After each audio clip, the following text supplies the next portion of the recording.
Bhilad railway સ્ટેશને ઉભેલા TTM machine પર સેલ્ફી લેવા ચડેલા યુવકનો હાથ હાઈટેન્શન લાઇનમાં અડી જતા લાગ્યો ગંભીર કરંટ. ઈજાગ્રસ્ત બનતા વલસાડની સિવિલ હોસ્પિટલમાં ખસેડાયો. દેશની યુવા પેઢી રીલ બનાવવાના, સેલ્ફી લેવાના ચક્કરમાં પોતાનો જીવ જોખમમાં મૂકતા હોય છે અને આવી ઘટનામાં ઘણીવાર ઈજાગ્રસ્ત બનવાનો અથવા જીવ ગુમાવવાનો સીધો વારો આવે છે. જો કે આવો એક ચોંકાવનારો કિસ્સો ભીલાડ રેલવે સ્ટેશન ખાતેથી સામે આવ્યો છે.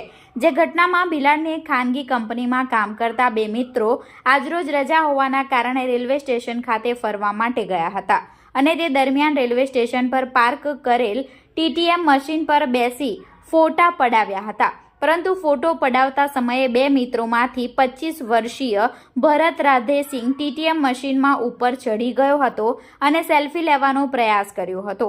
જો કે એક સેલ્ફી લીધા બાદ બીજી સેલ્ફી લેવા જતા યુવકનો હાથ રેલવેની હાઈટેન્શન લાઇનમાં અડી જતા તે ગંભીર રીતે કરંટ લાગતા મશીન પરથી નીચે પટકાયો હતો અને કરંટ લાગવાના કારણે તેને શરીરના ભાગે ખૂબ જ ગંભીર ઈજાઓ પહોંચી હતી. જેના કારણે તેના સાથી મિત્ર તથા બીજા લોકો દ્વારા તેને તાત્કાલિક 108 એમ્બ્યુલન્સ બોલાવી સારવાર હેઠળ વલસાડની સિવિલ હોસ્પિટલમાં ખસેડવામાં આવ્યો હતો, જ્યાં ફરજ પરના તબીબોએ તાત્કાલિક ધોરણે તેની સારવાર શરૂ કરી તેનો જીવ બચાવી લીધો હતો. જો કે આ સમગ્ર બનાવને પગલે રેલવે પોલીસની ટીમે ઘટનાને ગંભીરતાથી લઈ વધુ તપાસ હાથ ધરી છે.